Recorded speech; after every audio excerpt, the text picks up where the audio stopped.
So hello SBWB gang, Ajay भैया here. Students, जिस प्रकार से भैया ने साइंस 1 के हर एक चैप्टर के इंपॉर्टेंट क्वेश्चंस आपको दिए हैं, उसी प्रकार से साइंस 2 के पहला चैप्टर हेरिडिटी एंड इवोल्यूशन, इस चैप्टर के इंपॉर्टेंट क्वेश्चंस भैया प्रोवाइड कर रहे हैं। हेलो हेलो हेलो, पहले सुन ले।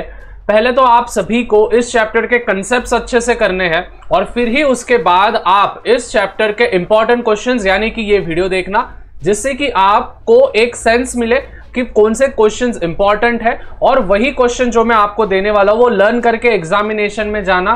वही के वही, डंके की चोट पे कह रहा हूं, वही के वही क्वेश्चंस आपके एग्जामिनेशन में अपीयर होंगे।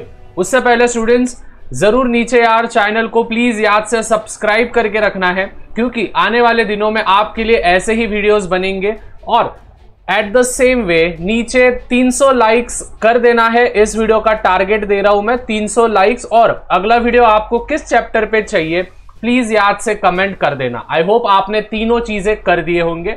ज्यादा समय आपका बर्बाद नहीं करूंगा, फटाफट से आगे बढ़ते हैं। सबसे पहले स्टूडेंट्स, ये जो पहला पेज है इस पे बस आपको पूछा जा सकता है कि what is mean by heredity, और यहाँ पे आपको फिल इन द ब्लैंक्स में पूछा जाएगा कि ग्रॉगर, जॉर्डन, मेंडल ये कौन थे। ठीक है, इनके बारे में आपको पूछा जाएगा। फिर आपको सीधा सीधा नीचे आना है। अभी ध्यान से सुनना मैं क्या बोल रहा हूं। ट्रांसक्रिप्शन, ट्रांसलेशन, ट्रांसलोकेशन, इन तीनों पे मतलब जो भी पार्ट्स है क्वेश्चंस आते हैं, मतलब आते हैं, तो आप क्या करना स्टूडेंट्स, इन तीनों के डिफरेंस बिटवीन लर्न करना। अभी आप बोलोगे भैया डिफरेंस बिटवीन क्यों लर्न करना है, ध्यान से सुनना। डिफरेंस बिटवीन आप लर्न करोगे तो आप पेपर में जाके अगर उस पे शॉर्ट नोट्स भी आया तो आप लिख सकते हो।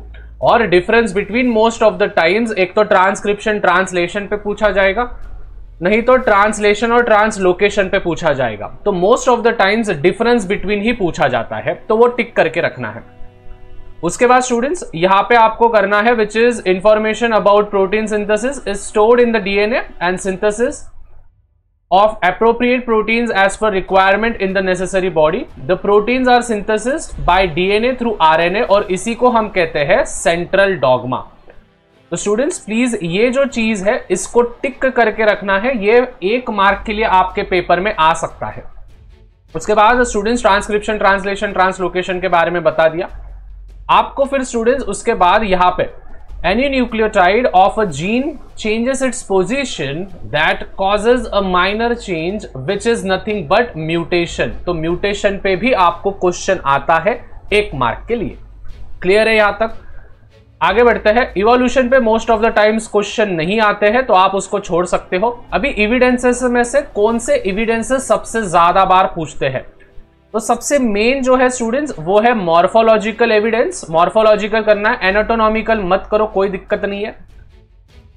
वेस्टिजियल ऑर्गन आपको करके रखना है, इस पे सीधा डायरेक्ट शॉर्ट क्वेश्चन आता है। और पैलेंटोलॉजिकल में स्टूडेंट्स कार्बन डेटिंग मेथड जो है, ये कार्बन डेटिंग मेथड पे क्वेश्चन बहुत बार आता है, तो ये समझ के लेना है और मन से भी जाके आप लिख दिए तो हो जाता है। मतलब कार्बन डेटिंग मेथड क्या होता है कि शरीर में से कार्बन जो होता है वो बाहर रेडियो एक्टिव होता है, तो वो बाहर निकलते जाता है। जो हम C14 की बात कर रहे हैं, C14 गैस, तो होता क्या है स्टूडेंट्स, उससे हमको डेट समझ में आते हैं कि जो भी फॉसिल्स मतलब कि जो भी एनिमल्स होंगे जो बहुत सालों पहले मर चुके होंगे, तो उसकी एग्जैक्ट डेट यानी कि किस दिन मरा था वो नहीं हम बताते आएगा, बट कौन से साल हम अज्यूम्शन लगा सकते हैं with the help of carbon dating method.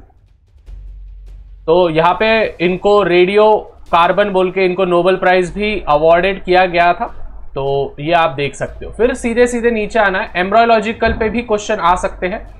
अभी students most of the times है ना, कोई ऑब्जेक्शंस जो डार्विन थ्योरी पे आए थे, तो ये 3 ऑब्जेक्शंस थे। तो what were the objections raised on the Darwin's theory, तो ये तीनों ऑब्जेक्शंस पे question most of the times पूछा जाता है। तो आप ये तीनों ऑब्जेक्शंस करके जाना है कि नेचुरल सिलेक्शन ये ओनली फैक्टर रिस्पॉन्सिबल नहीं है इवोल्यूशन को।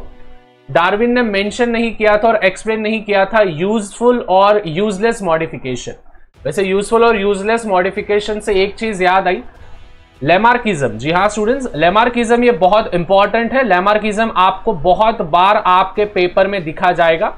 ये 2-3 साल पहले पेपर में से मतलब क्या बोलते हैं, जो कोरोना का पीरियड था वहां पे ये वाला जो पार्ट था, ये वाला ये कट कर दिया गया था, लेकिन अभी ये पार्ट है आपको तो स्टूडेंट्स लैमार्किज्म पे most of the times question आता है, जो कि हमारे जीन बैप्टिस्ट लैमार्क इन्होंने हमको दिया था, तो ये वाला आप कर सकते हो। ह्यूमन इवोल्यूशन पे most of the times question नहीं आते हैं।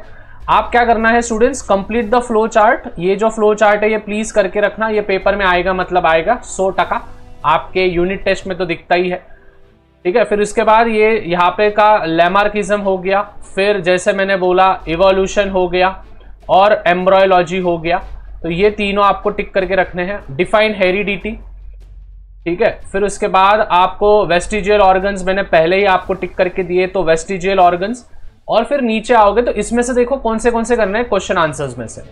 डिफाइन फॉसिल, ठीक है, और ये फॉसिल ये इंपॉर्टेंट क्यों है, प्रूफ ऑफ इवोल्यूशन ये वाला।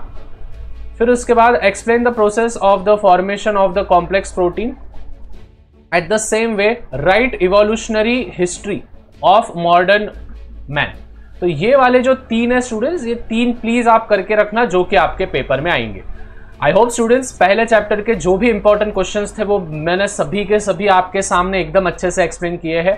प्लीज जाते जाते चैनल पर नहीं होंगे तो जरूर चैनल को सब्सक्राइब करना है, बेल नोटिफिकेशन ऑन करके रखना है नोटिफिकेशन, क्योंकि जैसे ही सेकेंड चैप्टर का अपडेट आएगा जो कि है life process in living organism part 1, उसका अपडेट आपको मिल जाएगा। तो मिलते हैं अगले वीडियो में, तब तक साइंस 1 की प्लेलिस्ट में ऊपर दे रहा हूं, देखो, क्लिक करो।